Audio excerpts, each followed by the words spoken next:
में हम चर्चा करेंगे वीर बहादुर सिंह पूर्वांचल यूनिवर्सिटी जौनपुर से आई विज्ञप्ति के विषय में। जैसा कि आप सभी को पता है, इस यूनिवर्सिटी से अभी हाल ही में पीएचडी की सीटें निकली हैं, जिसमें क्या है आपके आवेदन मांगे जा रहे हैं। अब देखिए यहाँ पर कुछ स्टूडेंट का प्रश्न ये है जो इस विश्वविद्यालय से पीएचडी का आवेदन कर रहे हैं कि जो उनका एंट्रेंस एग्ज़ाम होगा तो उनका जो पाठ्यक्रम है वो क्या होगा। जैसा कि मैंने आपको इस पर वीडियो प्रोवाइड कराई थी, तो उसमें स्पष्ट शब्दों में लिखा था कि फर्स्ट पेपर जो आपका होगा रिसर्च मैथोडोलॉजी का होगा, दूसरा क्या होगा आपके सब्जेक्ट का होगा। अब देखिए रिसर्च मैथोडोलॉजी में क्वेश्चन ये आ रहे थे कि क्या क्या चीज़ें आएंगी। तो देखिए यहाँ पर क्या है, यूनिवर्सिटी ने सारी चीज़ें यहाँ पर लिखी हुई हैं। तो यहाँ पर आपको देखिए क्या क्या प्रश्न पूछे जाएंगे। सबसे पहले तो ये है सोच समस्या की आधारभूत अवधारणाएं। तो इसके अंतर्गत देखिए क्या क्या चीज़ें, सोच समस्या का अर्थ एवं स्रोत, सोच समस्या की पहचान, शोध उद्देश्य एवं शोध का विस्तार, शोध के प्रकार, मूलभूत शोध, व्यवहारिक शोध, क्रियात्मक शोध, मात्रात्मक शोध, गुणात्मक शोध। ठीक है, साहित्य समीक्षा, प्राथमिक द्वितीयक स्रोत, सर्च इंजन का प्रयोग करके ई संसाधनों की खोज करना, डेटाबेस को खोजने, साहित्य समीक्षा लेखन। देखिए आप जो यहाँ पर ये सिलेबस देख रहे हैं, तो जो नेट में आपने पढ़ा है रिसर्च में, ये सारी चीज़ें वही हैं। ठीक है, चाहे शोध की अवधारणा हो, ठीक, या फिर अर्थ हो, या फिर शोध के प्रकार हों, शोध की विधियाँ हों। तो विधियों में भी देखिए आप परिकल्पना की अवधारणा पढ़ते हैं, निरूपण पढ़ते हैं, इसके साथ देखिए सर्वेक्षण विधि है ना, प्रयोगात्मक विधि, ऐतिहासिक विधि, सामग्री विश्लेषण। ठीक, ये तो हो गया रिसर्च हमारा। इसके साथ देखिए आईसीटी भी आएगी आपकी, सूचना और संचार प्रौद्योगिकी। तो आईसीटी का प्रयोग कैसे हम रिसर्च में करते हैं, और ठीक है, और करंट में आईसीटी में कौन कौन से आविष्कार हुए हैं, वो सारी चीज़ें, जैसे आईसीटी सामान्य संक्षिप्तियाँ और शब्दावली, इंटरनेट, इंट्रानेट, ईमेल, श्रव्य दृश्य की मूलभूत बातें, उच्च शिक्षा में डिजिटल पहल, और आईसीटी और सुशासन। तो आप देखिए आईसीटी में वही प्रश्न पूछ रहा है जो यूजीसी नेट में प्रश्न पूछे जाते हैं। ठीक है, दूसरा है हायर एजुकेशन यानी कि उच्च शिक्षा प्रणाली, जिसमें आपको उच्च अधिगम संस्थाएं और प्राचीन भारत में शिक्षा के रूप को देखना है। इसके साथ देखिए भारत में प्राच्य, पारंपरिक और गैर पारंपरिक अधिगम कार्यक्रम। ठीक, व्यावसायिक तकनीकी शिक्षा क्या होती है, उस आधार पर कैसे शिक्षा दी जाती है अभ्यर्थियों को, बहुत सारी चीज़ें। सरकार की क्या नीतियाँ रहती हैं, ठीक है, तो नीतियाँ, सुशासन, राजनीति और प्रशासन किस क्षेत्र में, उच्च शिक्षा में। ठीक, तो यहाँ पर देखिए आपको हायर एजुकेशन भी देखने को मिल रहा है, आईसीटी भी देखने को मिल रही है, रिसर्च तो आपको देखने को मिल ही रही है। इसके साथ अनुसंधान प्रतिवेदन तैयार करना, तो इसके अंतर्गत देखिए अनुसंधान के संरचना और घटक, आंकड़ों का संकलन, जर्नल के प्रकार, जर्नल का सूचीबद्ध एवं शोध परिणाम, उद्धरण, संदर्भ एवं ग्रंथ सूची की शैली, कॉपीराइट, साहित्यिक चोरी, शोध कार्य की मौलिकता और प्रारूप और रिपोर्ट लिखने की शैली। इसके बाद जो अगला टॉपिक है शोध नैतिकता। देखिए ज़्यादा जितना आपका सिलेबस है वो किससे, आपके रिसर्च थे। तो देखिए जब आप यूजीसी नेट में रिसर्च आप पढ़ते हैं तो उसमें देखिए आप शोध की अवधारणा पढ़ते हैं, शोध के स्वरूप को पढ़ते हैं, विशेषताएं पढ़ते हैं, प्रकार पढ़ते हैं, शोध की पद्धति पढ़ते हैं, ठीक है, शोध की विधि पढ़ते हैं। ठीक, शोध में कैसे हमें साहित्यिक चोरी से बचनी चाहिए, शोध में नैतिकता का क्या रोल रहता है, यानी कि रिसर्च में एथिक्स का क्या रोल रहता है। ठीक है, और रिसर्च में कैसे आईसीटी अपनी अहम भूमिका निभाती है। ठीक, तो ये सारी चीज़ें क्या है आपके रिसर्च से संबंधित हैं। ठीक, तो आपको इन सब का क्या है रिवीजन करना है। ठीक है, इसके साथ देखिए आपको आईसीटी को भी पढ़ना पड़ेगा और हायर एजुकेशन को भी ध्यान रखेंगे। तो ये तो हो गया हमारे फर्स्ट पेपर का प्रारूप। दूसरा जो हमारा पेपर होगा वो क्या आपके सब्जेक्ट के आधार पर होगा। तो इन्होंने देखिए यहाँ पर क्या लिखा है कि सभी विषयों के लिए द्वितीय प्रश्न पत्र अलग अलग होंगे, यानी कि जिस सब्जेक्ट का पेपर होगा उसके जो क्वेश्चन होंगे उनके सब्जेक्ट से ही बनेंगे, ध्यान रखेंगे। ठीक है, तो यहाँ पर सीधी सीधी बात है, आपने नेट में जो पढ़ा होगा वो आएगा। दूसरा इन्होंने क्या बोला है कि इस प्रश्न पत्र में केवल विशिष्ट विषय, संदर्भित विषय का पाठ्यक्रम वीर बहादुर सिंह पूर्वांचल विश्वविद्यालय जौनपुर के स्नातकोत्तर पाठ्यक्रम पर आधारित होगा।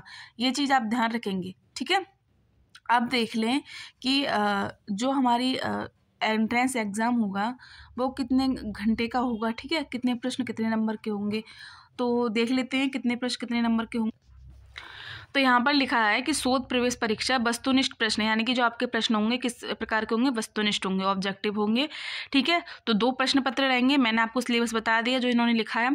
तो प्रथम प्रश्न पत्र में कितने प्रश्न आएंगे, तो देख लेते हैं कि सभी विषयों के अभ्यर्थी के लिए जो फर्स्ट पेपर होगा रिसर्च मैथोडोलॉजी का होगा वो समान होगा, ध्यान रखेंगे। ठीक है, जिसमें वस्तुनिष्ठ प्रकार के 70 प्रश्न होंगे, यानी कि 70 प्रश्न आपको पूछे जाएंगे।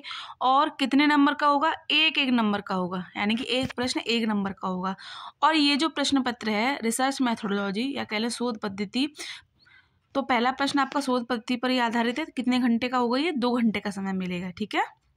वहीं अगर हम द्वितीय प्रश्न पत्र की बात करें तो जो द्वितीय प्रश्न पत्र होगा वो आपके सब्जेक्ट से रिलेटेड करेगा, ठीक। तो जैसा कि इन्होंने लिखा है कि सभी विषयों के अभ्यर्थियों के लिए अलग अलग होंगे, बिल्कुल आपका जो सब्जेक्ट है उसी हिसाब से क्या आपके प्रश्न बनेंगे। तो यह प्रश्न पत्र विशिष्ट विषय यानी कि संदर्भित विषय का होगा। जैसे अगर आप हिंदी के हैं तो हिंदी के प्रश्न मिलेंगे, इतिहास के हैं तो इतिहास के मिलेंगे, है ना। तो ये चीज़ आप ध्यान रखेंगे। तो वीर बहादुर सिंह पूर्वांचल विश्वविद्यालय जौनपुर के स्नातकोत्तर पाठ्यक्रम पर आधारित होगा। देखिए जो मास्टर में आपने पढ़ा है तो वही प्रश्न यहाँ पर पूछे जाएंगे। इन्होंने यहाँ पर अपने विश्वविद्यालय का नाम दे दिया है कि जो विश्वविद्यालय का जो पाठ्यक्रम है स्नातकोत्तर यानी कि मास्टर का, उसी का आधार पर प्रश्न बनेंगे, ठीक है। जिसमें वस्तुनिष्ठ प्रश्न होंगे, 70 प्रश्न होंगे और प्रत्येक का क्या है? एक नंबर होगा। तो देखिए यहाँ पे भी आपको जो आपका सेकंड पेपर है वो भी कितने नंबर का है? 70 नंबर का। 70 क्वेश्चन आपको इसमें भी देखने को मिल रहे हैं और 70 क्वेश्चन किसमें मिल रहे हैं? आपके फर्स्ट पेपर में, ठीक है। टाइमिंग भी सेम है। अब देखिए दूसरी महत्वपूर्ण बात ये है, बच्चों के प्रश्न ये भी रहते हैं कि नेगेटिव मार्किंग होगी या नहीं होगी। तो इन्होंने देखिए साफ तौर पे लिख दिया है कि प्रवेश परीक्षा में कोई नकारात्मक मार्किंग नहीं होगी, यानी कि नेगेटिव मार्किंग नहीं होगी, ठीक।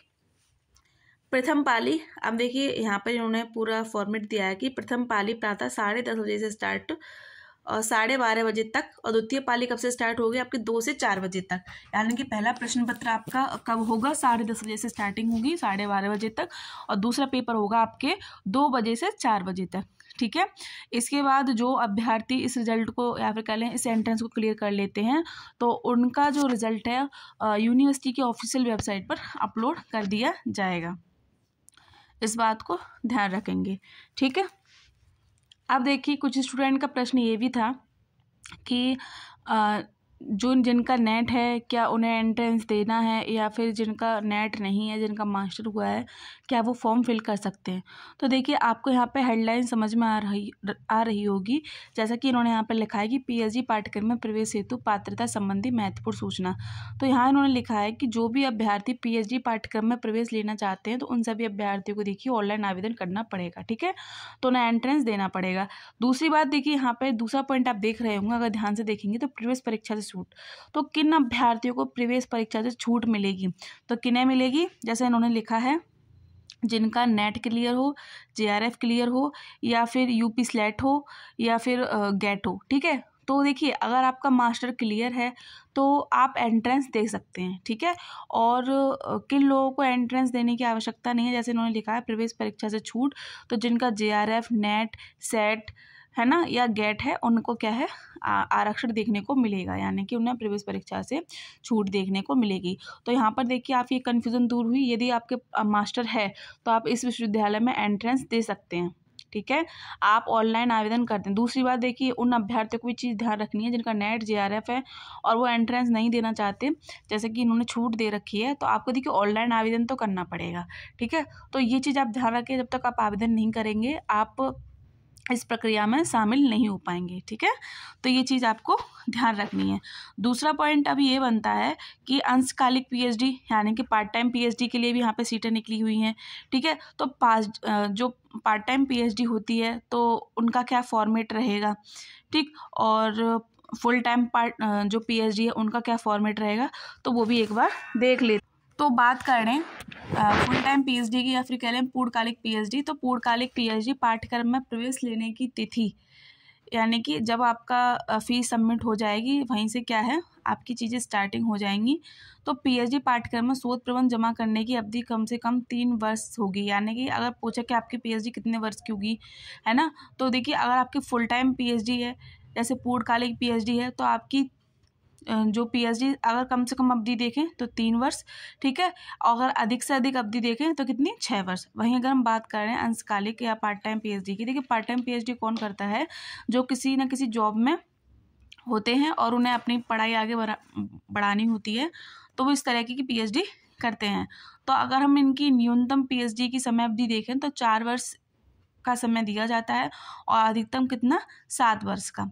ठीक है। वहीं दूसरी बात, एक चीज़ और ध्यान रखनी है, जो महिला अभ्यर्थी हैं उन्हें क्या है पीएचडी में 2 वर्ष की एक्स्ट्रा छूट मिलती है। ठीक है। तो ये सारी चीज़ें यहाँ पर लिखी हुई हैं। ठीक।